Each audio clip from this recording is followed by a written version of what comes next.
علی کو بلا رہے تھے نجف سے یا اپنے بیٹے علی کو پکار رہے تھے، مجھے سمجھ میں نہیں آتا کہ وہ کس کو پکار رہے تھے، مگر ہاں میرا دل کہتا ہے کہ وہ اپنے بابا علی کو پکار رہے تھے، اور آپ نے دونوں ہاتھوں کو آپ کے سینے میں ڈال دیا اور یا علی کہہ کے اس مرضی کے پل کو نکالا۔ مرضی کے پل کا نکلنا تھا کہ جناب علی اکبر کا کلیجہ اس کے ساتھ نکل آیا، ایک خون کا فوارہ اٹھا، اور جناب علی اکبر اس دنیا سے اللہ کی بارگاہ میں چلے گئے۔ جناب علی اکبر کا لاشے کو آپ نے اٹھایا، اٹھاتے ہیں اور رکھ دیتے ہیں۔ اس کے بعد آپ نے آواز دی، اے بنی ہاشم کے بچوں، آؤ، مجھ سے میرے جوان کا لاشا نہیں اٹھتا، مجھ سے میرے بیٹے کا لاشا نہیں اٹھتا۔ بچے آئے، اس طرح سے جناب علی اکبر کا لاشا خیمے تک پہنچا۔ خیمے میں امام حسین کی روضہ رباب اللہ کی بارگاہ میں دعا کر رہی تھی کہ اے اللہ میرے بیٹے کو فتح کرنا۔ آواز دی کہ علی اکبر آ گئے ہیں۔ شہزادی زینب نے کہا کہ رباب کو بلا لاؤ۔ شہزادی زینب گئی تو کیا دیکھا کہ جناب رباب خیمے میں چاروں طرف ہاتھوں کو مار رہی ہیں۔ کہا کہ اے بھابھی آج کیا کر رہی ہیں؟ کہا کہ ہم کو خیمے کا دروازہ سجائی نہیں دے رہا ہے۔ خیمے کا دروازہ کہاں ہے؟ آپ نے ہاتھ پکڑ کر کے لے کے آئیں، جناب علی اکبر کے لاشے کے پاس بٹھا دیا۔ آپ کا یہ بھی ایک بڑی قربانی ہے۔ اس سے بڑی قربانی مولا ابو الفضل عباس علمبردار کی ہے، جنہوں نے کربلا میں پوری زندگی یہ سنا کہ ہم کو کربلا کے لیے پیدا کیا ہے اللہ نے، مجھے کربلا کی بھی مانگا ہے علی نے، مجھے کربلا میں جانا ہے، مجھے کربلا میں جہاد کرنی ہے۔ مگر جب وقت جہاد کا آیا تو امام حسین مظلوم کربلا نے کہا، اے عباس تم کو میں اجازت کہتے دے دوں، تم میری فوج کے سردار ہو۔ کہا کہ اے میرے آقا اب فوج کہاں ہے جس کا میں علمدار ہوں؟ مجھے اجازت دیجئے، میں ابھی جا کر کے یہ ساری ظلم کو ختم کر دیتا ہوں۔ ادھر سے بچوں کی ایک صدا آ رہی تھی، اللہ تش اللہ تش، پیاس مارے ڈالتی ہے۔ کہا اے عباس میں تمہیں اجازت دے دیتا ہوں، مگر پہلے بچوں کے لیے پانی کا انتظام کر دو۔ مشق سکینہ آئی، آپ نے مشق کو لیا اور سوکھی مشق کو اپنے علم سے باندھ دیا۔ امام حسین نے پرہرے پہ جو لکھا تھا اِنَّ لِلَّهِ وَإِنَّا إِلَيْهِ رَاجِعُونَ اس کو کاٹ دیا اور لکھا اِنَّ لِلَّهِ وَإِنَّا إِلَيْهِ رَاجِعُونَ رَزًا بِقَضَاءِ تَسْلِيمًا لِأَمْرِهِ۔ اور آپ کو اجازت ملی، تلوار نہیں دی گئی، ایک ٹوٹا نیزہ دیا مولا ابو الفضل عباس کو، جس کو لے کر کے آپ شامیوں کے بیچ میں چلے۔ جس طرف جاتے تھے اس طرف کا لشکر بھاگ جاتا تھا۔ 6,000 بھی لکھتا ہے مقتل تیر انداز نہر فرات کے اوپر پہرا کیے ہوئے تھے، سارے کے سارے نہر فرات سے بھاگ گئے۔ مولا ابو الفضل عباس نہر فرات میں اترے، مشق کو ڈالا، اپنے رہبار سے کہا پانی پی لو، مگر اس باوپا نے اپنا منہ اوپر اٹھا لیا، پانی نہیں پیا۔ بتانا چاہتا تھا کہ آل محمد کی آل پیاسی ہے، تو یہ میں کہتے جانور جانتے تھے کہ پیاس کیا ہوتی ہے، آل محمد کا مرتبہ کیا ہے، ان کی منزلت کیا ہے، مگر ہاں اس وقت کے مسلمان نہیں جانتے تھے کہ میں آل محمد کے ساتھ میں کیا ظلم کر رہا ہوں۔ امام نے حسین نے مولا ابو الفضل عباس کو مشق دے کر یہ بھیجا تھا کہ میرا بھائی پانی لے کے آئے گا۔ مشک میں پانی بھرا، آپ نے مشک کو اپنے کاندھے پہ رکھا اور نہر فرات سے باہر برآمد ہوئے۔ آگے بڑھے، کچھ دور پہ آئے تھے کہ ایک شخص نے چھپ کر آپ کے دائنے بازو پہ وار کیا اور آپ کا دائنا بازو قطع ہو گیا۔ آپ نے مشک کو لیا اور اپنے بائیں کاندھے پہ ٹانگ لیا۔ ایک تکی نے بائیں کاندھے پر حملہ کیا، بایاں شانہ بھی آپ کا جدا ہو گیا۔ آپ نے مشک کو دانتوں سے دبا لیا اور چلتے جا رہے ہیں۔ اس کے بعد ایک تیر مشک سکینہ پہ آیا اور پانی بہنے لگا۔ آپ نے اپنے رہوار کو پیچھے موڑ دیا اور آپ مقتل سے خیمے گاہ کی جانب جاتے جاتے مڑ گئے اور نہر فرات کی طرف آمادہ ہو گئے۔ اور آپ نے مڑے ہی تھے کہ سر پہ برد لگا اور مولا ابوالفضل عباس زین سے زمین پر آئے۔ مقتل لکھتا ہے کہ جتنے بھی شہداء کربلا میں اپنے رہوار سے زمین پر آئے وہ اپنے دونوں ہاتھوں کو زمین پر ٹیک لیتے تھے، مگر میرے ابوالفضل عباس، میرے باب الحوائج، میرے باب المراد جب زین سے زمین پہ آئے تو ان کے ہاتھ نہیں تھے، آپ چہرے کے بل اس زمین پر آئے۔ آپ نے آواز دی، اے آقا میرا آخری سلام قبول کریں۔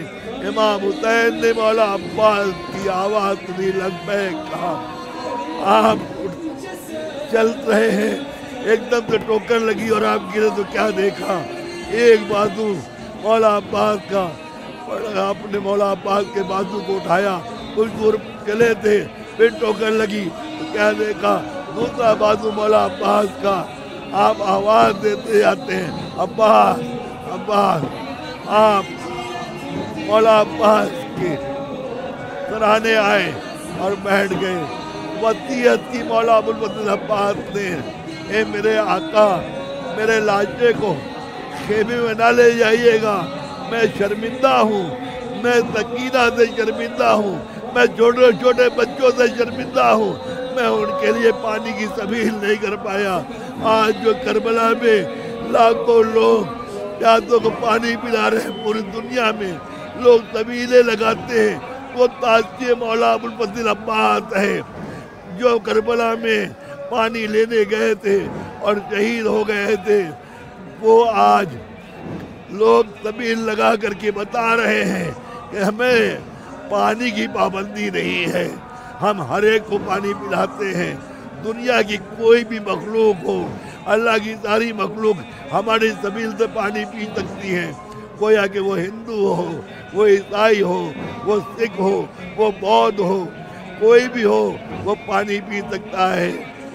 سرانے امام حسین نے مولا عباس کا سر اپنے سرانے اپنے زانوں پہ رکھا، ایک آنکھ میں تیر تھا، ایک آنکھ میں خون تھا۔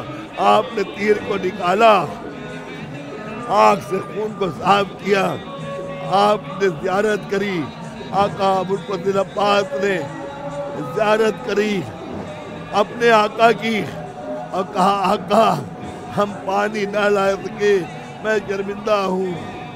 مولا حسین نے کہا اے میرے بھیا، تم نے آج تک مجھے آقا کہا، بھیا نہیں کہا ہے، ایک بار مجھے بھیا کہہ دو۔ کہا کہ نہیں، میری ماں ام المؤمنین نے کہا تھا کہ یہ تمہارے آقا ہیں، تم ان کے غلام ہو، میں کیسے آپ کو بھائی کہوں۔ کہا میری خواہش ہے، میں حکم دیتا ہوں تم مجھے بھائی کہو۔ مولا ابوالفضل عباس نے بھائی کہا اور آپ کی روح اس دنیا سے پرواز کر گئی۔ آپ علم لے کر کے امام حسین خیمے کی طرف چلے۔ اب بچوں نے کیا دیکھا کہ علم آ رہا ہے، شہزادی سکینہ خوش ہو گئی، بچوں سے کہنے لگی کہ پانی آ رہا ہے، پانی آ رہا ہے، پانی آ رہا ہے۔ امام زمانہ ہم سب کی حاضری کو قبول کرے، ہماری حاضری کو قبول کرے، ہماری حاضری کو قبول کرے، ہماری حاضری کو قبول کرے، ہماری حاضری ہماری حاضری کو قبول کرے۔ مولا ہماری حاضری کو قبول کیجئے۔ اے امام زمانہ، ہم آپ سے روبرو ہیں، ہم آپ کے پاس، اے شہزادی زینب ہم اربعین کرنے کو آئے ہیں۔ اے شہزادی ہم اس جگہ پر بہت گناہگار ہیں، اپنے گناہوں کو معاف کرانے کے لیے اور دنیا کے جتنے بھی لوگ ہیں ان سب کی مغفرت کے لیے، جن لوگوں کی جو بھی حاجتیں ہیں ان سب کی حاجتیں پوری کرنے کے لیے میں آل محمد اور امام زمانہ حج الفرجوں سے درخواست کرتا ہوں کہ مولا ہم سب کی دعاؤں کو قبول کریں۔ واہ خدا وانا والحمدللہ عبدہ ارسل بالحق بشیرا ونذیرا ان اللہ وملائکتہ یصلون علی النبی یا ایھا الذین آمنوا صلوا علیہ وسلموا تسلیما اللہم صل علی محمد وآل محمد وعجل فرجہم۔ پروردگارہ واسطہ ہے محمد وآل محمد کا، 14 معصومین کا، 12 اماموں کا، 1,24,000 نبی اللہ کا، جو لوگ کربلا معلیٰ آئے ہوئے ہیں ان سب کی حاضری کو قبول کیجئے۔ عالمین میں جہاں جہاں مومنات ہیں جو اشتیاق رکھتے ہیں کربلا میں آنے کا، جلد سے جلد ان کو زواری امام حسین، جلد سے جلد زواری امام حسین، جلد سے جلد زواری امام حسین بنائیں۔